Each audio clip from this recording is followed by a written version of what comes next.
BFM Business, l'heure H, le rendez-vous du Cercle des économistes. Bonsoir à tous et bienvenue dans ce rendez-vous du Cercle des économistes. Aujourd'hui, on parlera beaucoup des collectivités territoriales puisqu'on reçoit Jean-Luc Moudinque qui est maire de Toulouse, président de France Urbaine. Jean-Luc Moudinque, bonjour ou bonsoir. Bonsoir. Merci d'être avec nous. Il faut dire que grosse actualité, puis il y a ce fameux débat où on va parler peut-être en tous les cas du nombre de fonctionnaires. Est-ce qu'il faut réduire dans les collectivités ou pas de collectivités territoriales? Bien sûr, avec nous, le président du Cercle des économistes, Jean-Hervé Lorenzi. Jean-Hervé, bonsoir. Bonsoir. aussi d'être là. Vous nous direz aussi comment vous voyez justement l'avenir, le maillage peut-être du territoire français, sachant qu'on fête les 30 ans de la décentralisation, des lois de décentralisation. Puis Emmanuel Le Chypre aussi qui est avec nous. Bonsoir Emmanuel. Bonsoir.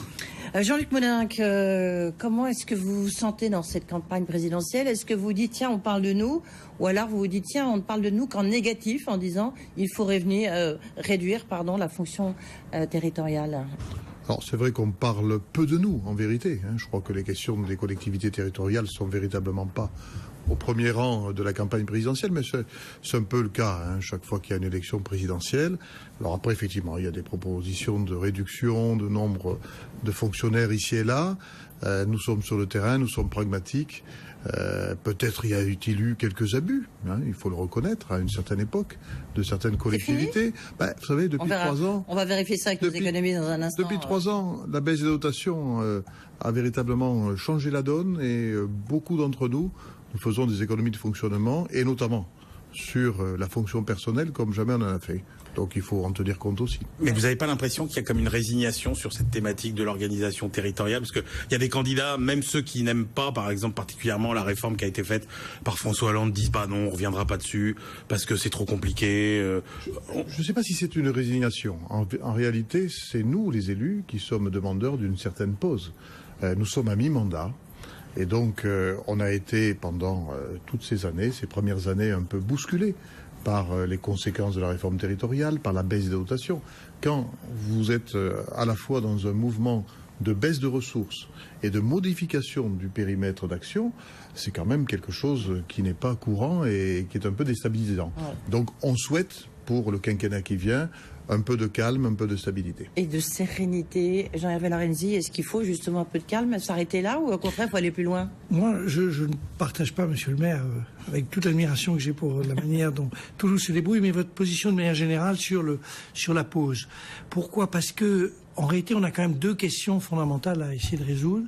C'est quoi l'endroit, le maillage de la société française, du territoire français, y compris avec cette idée que beaucoup de territoires sont abandonnés. Donc là, je sors des grandes métropoles comme la vôtre, mais il y a quand même énormément de villes. Comment faut-il traiter ces villages dans lesquels il n'y a plus d'épicerie, de poste, il n'y a plus rien du tout?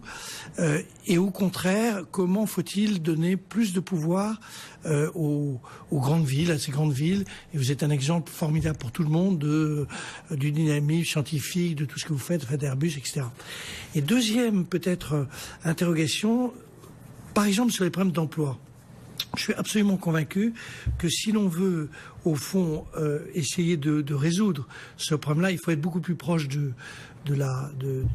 d'avoir les problèmes posés, et je crois qu'il faut que l'on donne finalement. Alors, est-ce que c'est aux grandes villes?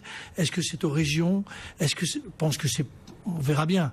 Mais il faut donner à cet ensemble politique la capacité d'intervenir sur les problèmes, par exemple d'emploi et plus généralement de formation professionnelle, tout ça. Donc il y a des tas de sujets sur lesquels je crois vraiment qu'il faut, si on veut faire bouger la société française, il faut se décider sur des transferts d'activités qu'objectivement... Concentration quand même. Oui. Comment? Et de rapprochement. Enfin, bien entendu. Oui. Jean-Luc Moudinque? Oui, deux, trois choses, parce que vous dites beaucoup de choses dans votre question. D'abord, la question des territoires qui souffrent. C'est vrai qu'il y a des territoires qui souffrent, oui, en périurbanité, en rural. Est-ce que c'est par une réforme de plus, une réforme institutionnelle supplémentaire qu'on apportera des réponses? J'en suis pas sûr. Sur la question de l'emploi, il y a eu des réformes qui ont été faites, qui ont donné aux régions un certain nombre de responsabilités. Nous en avons, nous, un certain nombre. Par exemple, les missions locales pour l'emploi sont toujours dans le giron des grandes villes. Ce pourquoi nous plaidons, c'est une coopération entre régions et grandes villes sur cette question de l'emploi. On est d'accord un peu ce qu'a réussi à faire Xavier Bertrand, en l'occurrence. Oui, on est d'accord sur le fait qu'il y a une décentralisation qui a été faite de cette question-là, qu'il faut sans doute la pousser davantage. Quant à la formation professionnelle, elle est attribuée à la région et je ne crois pas que là aussi il soit nécessaire de remettre en cause cet arbitrage. Mais juste peut-être un point, parce que c'est très intéressant ce débat. En réalité, on a quand même un problème de nos politiques de l'emploi. Depuis 30 ans, ce n'est ni la gauche ni la droite, on n'y arrive pas. Et en réalité, c'est vraisemblablement parce que on a beaucoup de mal à repérer ce que sont les moyens d'action sur les bassins d'emploi. Alors vous avez un bassin d'emploi qui est formidable, qui est actif, mais il y a des endroits où c'est pas le cas. Et c'est quand même les gens sur place qui peuvent essayer de résoudre les problèmes. Et je ne crois absolument pas aux politiques dans ces cas-là qui soient totalement centralisées. Sur l'emploi, je crois qu'il y a des réformes nationales qui sont attendues, notamment la réforme de la législation du travail, puisque la loi sur le travail de Mme El Khomri, tout le monde sait que c'est pas grand-chose, même si ça a suscité beaucoup de débats. Par contre, sur la question des politiques de l'emploi menées sur le terrain, ce que je crois utile, plutôt qu'un grand bouleversement, c'est une clarification. Parce que oui. Alors, une clarification dans quel sens, Jean-Yves Flingue ? Une clarification, vous avez aujourd'hui une compétence qui est éclatée. Oui. La région a beaucoup de choses, mais je citais le cas des grandes villes qui ont toujours les missions locales. Il existe aussi des missions départementales piloté par le Conseil général. Donc le demandeur d'emploi, celui qui est en difficulté, 2-3 guichets, quoi. Voilà, il a, je crois, de quoi se perdre un peu dans une pluralité de guichets. Si on se met du point de vue non pas des institutions politiques, mais du point de vue des personnes, et notamment les personnes qui sont en recherche d'emploi, je crois qu'on a intérêt effectivement à travailler pour simplifier et faire en sorte qu'il y ait un guichet unique sur toutes les procédures et qu'à partir de là, tout le monde soit partie prenante de ce guichet unique, sinon il ne marchera pas. Mais ces réformes territoriales, est-ce qu'elles n'ont pas, au contraire, totalement... Le point de départ était de simplifier. Mais en fait, elles ont toutes contribué à accentuer le millefeuille, à aggraver le millefeuille. Quand vous regardez, bon, la baisse du nombre de régions, ça c'est sûr, 22 à 13, ok. Vous regardez le nombre de créations de métropoles. Là, maintenant, je crois qu'on en est bientôt à 22. On était à 15, maintenant on en est à 22. Elles deviennent tellement importantes qu'elles grignotent, elles mangent complètement, à la limite, les départements. Vous vous trouvez avec des régions où on crée des maisons de région pour pas qu'il y ait d'économie de personnel, pour garder le même nombre de personnel. On a l'impression que c'est devenu un truc tellement compliqué que plus personne, y compris vous les élus, y compris vous le président de France Urbaine, n'arrivez pas à s'y retrouver. Ce qui est sûr, c'est que la réforme territoriale qui a été engagée... Les agglomérations de la communauté urbaine, les agglomérations urbaines, les agglomérations... Ouais, ça, c'est les différents statuts. Ouais. Mais la réforme territoriale, c'est certain, n'a pas atteint son objectif de simplification. Au départ, d'ailleurs, c'est un objectif qui avait été affiché, puis très vite, le gouvernement a arrêté d'en parler parce qu'il était évident qu'au contraire, on allait avoir de la complication. Mais ça, c'est un petit peu un mal français que de compliquer toujours les choses. Effectivement, s'il y a un choc de simplification, il faut sans doute en parler, mais en parler de manière plus rationnelle que ce qu'on a vu ces dernières années. Je crois que l'erreur méthodologique de la réforme territoriale récente, c'est qu'elle s'est étalée sur 3 ans. Il a fallu un processus long de 3 ans, en 3 lois différentes. Et d'ailleurs, d'une loi à l'autre, on a pu voir ici ou là quelques risques de contradiction. Donc effectivement, je pense que s'il doit y avoir une réforme, elle doit être une réforme pensée en une fois, cohérente, simplificatrice. C'est pas ce qui a été fait ces derniers temps. Mais oui, je trouve, moi je partage votre sentiment qu'il faut pas aller, on passe notre temps à faire des réformes, etc. Là, il s'agit en réalité d'attribuer le plus possible d'ailleurs à des institutions qui sont compétentes sur les sujets, parce qu'il y a quand même un problème. Vous avez parlé de l'emploi, sur la formation, ça a assez bien marché. Les lycées, les collèges, les trucs, les universités, ça commence à bien marcher. Des choses simples, peut-être 10 principes qui sont, alors c'est très facile à dire à l'extérieur et c'est compliqué à le réaliser, mais qui reviennent à dire que on essaie quand même d'être plus proche des problèmes qui sont posés. Sur l'emploi, je suis quand même frappé de la difficulté qu'on a à au fond s'adapter réellement au terrain, créer des emplois, être proche de, vous l'avez évoqué tout à l'heure, des chômeurs. Enfin, il y a quand même quelques sujets qui sont pas d'une difficulté géante et où une petite simplification permettrait vraisemblablement de rendre les choses beaucoup plus jouables et vraisemblablement beaucoup plus efficaces. Je crois que c'est possible sans bouleversement institutionnel. Oui, d'accord. Nous, ce que nous pensons pas pertinent... supprimer les départements. Ah, ça c'est une question. Ah oui, c'est une question que je vous pose, parce qu'en plus chez vous, ça a un sens. Je me souviens, non, mais je me souviens, c'était le dernier jour où je siégeais à l'Assemblée nationale, c'était le 8 avril 2014, où le nouveau Premier ministre Manuel Valls est monté en tribune pour nous donner son programme de gouvernement, et il avait annoncé la fin des départements, tout en annonçant la fusion des régions. Ce qu'il y a, c'est que la fusion des régions, la création de grandes régions, a sauvé les départements, parce que les départements ont dit « mais nous incarnons l'échelon de la proximité ». Par contre, là où il y a une vraie question, c'est effectivement sur les départements où il y a une métropole, à Lyon, sur le territoire de la métropole de Lyon, la métropole a pris les compétences du département.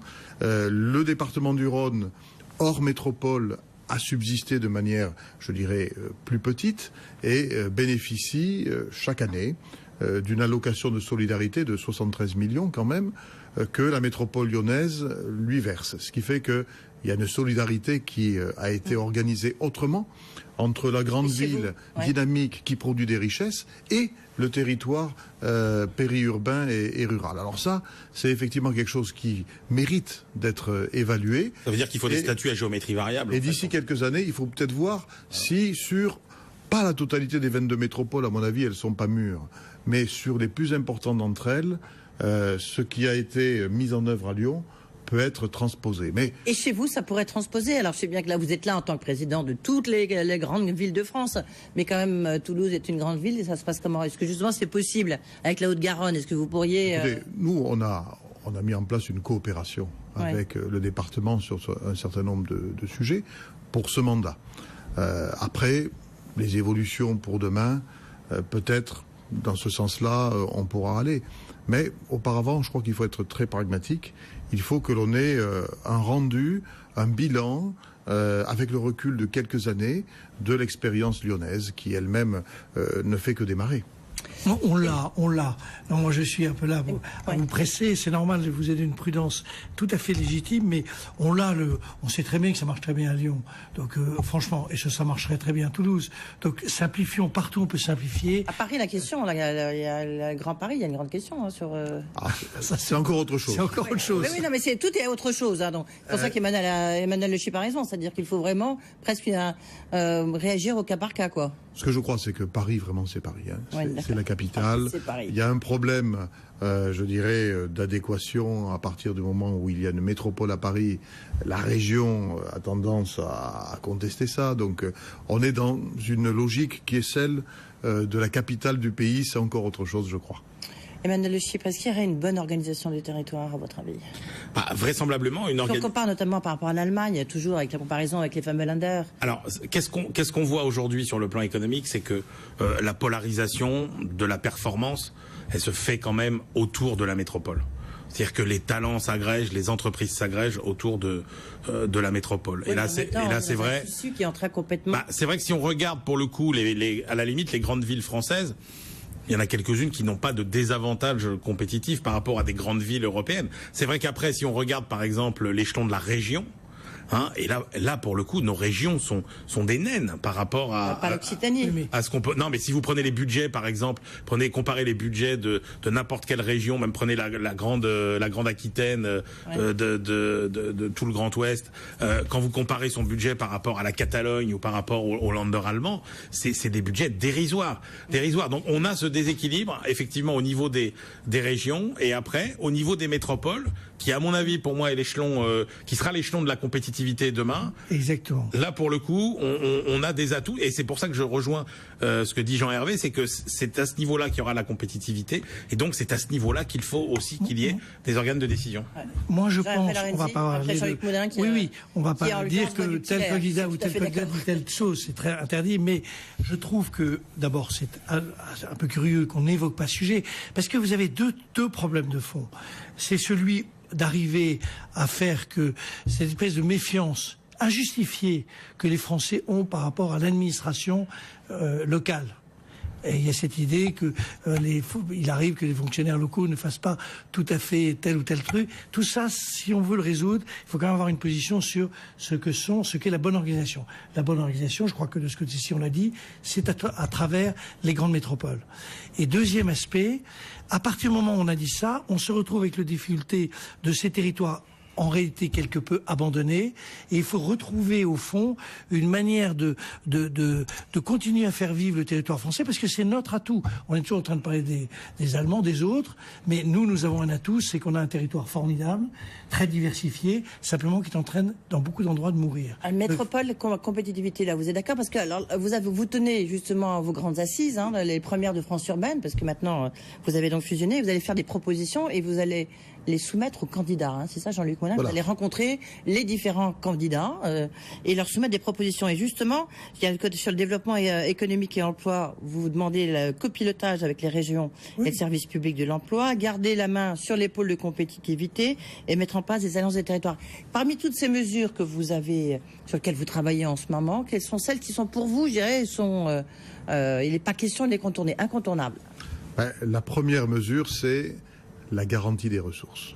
Parce que nous sommes à mi-mandat une fois de plus, et donc déstabiliser les maires, les présidents de métropole, les présidents de grandes intercommunalités en milieu de mandat, c'est quelque chose qui serait extrêmement très, très préjudiciable. Voilà. Après, ce que je crois, c'est qu'effectivement, les métropoles sont l'avenir du pays, je le crois. Le pays a fait le pari de créer des métropoles parce que ce sont elles qui sont au fond les relais de croissance. Elles portent les projets les plus structurants, les plus innovants, celles qui vont recréer de l'emploi, et on en a besoin. Après, il faut trouver des mécanismes pour faire en sorte que les métropoles se développant, justement, il n'y ait pas des territoires abandonnés. Autrement dit, c'est ça qui est très compliqué. Mais comment vous faites pour... au détriment. Il faut trouver des mécanismes de coopération qui... Par exemple, vous avez une idée en tête? Je vais vous le dire, qui permettent de diffuser au moins une partie du dynamisme de la métropole vers les territoires périurbains et ruraux. Alors, on a, depuis quelques mois, signé avec l'État des pactes État-métropole. Et dans les pactes État-métropole, on prévoit quelque chose qui est tout à fait nouveau.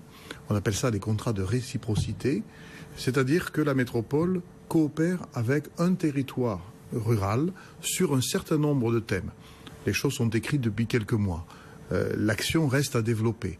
Mais je trouve ça intéressant parce que c'est la première fois qu'une intercommunalité urbaine va devoir travailler avec une intercommunalité rurale pour dire qu'est-ce qu'on fait ensemble, comment fait-on en sorte que notre dynamisme urbain puisse aussi vous profiter. Et moi je crois dans cette alliance des territoires, dans ce dialogue des territoires, réciprocité comme vous dites. Plutôt que dans des affrontements, parce que si on essaie d'organiser pour des raisons de calcul politique ou de discours politicien, la confrontation entre le monde urbain et le monde rural n'y gagnera pas, le monde urbain sera pénalisé bêtement. Gervais. Oui, vous avez évoqué un autre sujet, pardon de revenir sur un thème qui est celui des pôles de compétitivité. Alors moi je suis très attentif parce que j'en préside un, mais je trouve que c'est quelque chose qui est une superbe idée, qui permettait de réunir des partenaires finalement assez différents. Et ils souffrent quand même, nos pôles. Pas particulièrement dans votre région. Il est très bien. Mais un peu partout, pas beaucoup de moyens, pas la structure sont pas adaptées, trop petits, etc.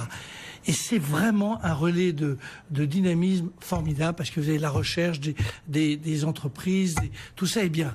Qu'est-ce que vous pouvez booster dans ce domaine? Et puis justement, il y a un point qui vous tient à cœur, qui est assez lié, c'est le financement d'investissements innovants. Comment faire? Parce que ça rejoint forcément. Alors, les pôles de compétitivité, effectivement, ils ont été créés à partir de 2005. Il y a eu plusieurs listes. Et effectivement, on a succombé là aussi à une habitude très française. C'est que d'abord, on sélectionne de manière stratégique certaines thématiques et on réunit, comme vous l'avez dit, les chercheurs, les entrepreneurs, les universitaires. Et puis, on s'aperçoit à un moment que certains n'ont pas été on a voulu faire plaisir aux élus. Il a fallu faire plaisir à tout le monde. À ce moment-là, on a un peu dilué la notion de pôle de compétitivité en voulant en mettre partout. Effectivement, l'efficacité globale s'en est trouvée quelque peu ébranlée. Donc peut-être faut-il faire un tri, faire une évaluation. Après tout, les politiques publiques, elles sont là pour être évaluées et peut-être faire une redistribution. Sur financement innovant. Oui, sur les financements innovants. Rapidement. Aujourd'hui, le Grand Paris développe beaucoup de projets avec des financements innovants. Ce pourquoi nous plaidons, et je crois que l'État est d'accord pour nous prêter désormais une oreille attentive, c'est que les financements innovants soient également pour les métropoles, ou du moins pour certaines d'entre elles, et évidemment sur des projets très sélectifs, des projets structurants, des projets innovants, par définition. À partir du moment où l'État parie sur les métropoles et non pas que sur la région parisienne, il doit ouvrir la possibilité aux métropoles d'avoir des financements innovants sur de gros investissements spécifiques. Et puis surtout spécifiques, et en même temps il y a la transition numérique, on n'a pas le temps d'en parler, mais ça c'est un point aussi très important, j'imagine, pour les collectivités et notamment bien sûr pour les métropoles. Merci beaucoup Jean-Luc Maudenc d'avoir été avec nous, donc maire de Toulouse, président de France Urbaine. Merci Jean-Hervé Lorenzi, président du Cercle des économistes, et Emmanuel Le Chypre, merci. Voilà, c'est la fin de ce rendez-vous. On se retrouve bien sûr demain en direct à 12h30. Et tout de suite, on va prendre la direction du pavillon Gabriel où se déroulent les grands prix BFM Business de l'export. Juste avant, bien sûr, les infos. Bonne soirée.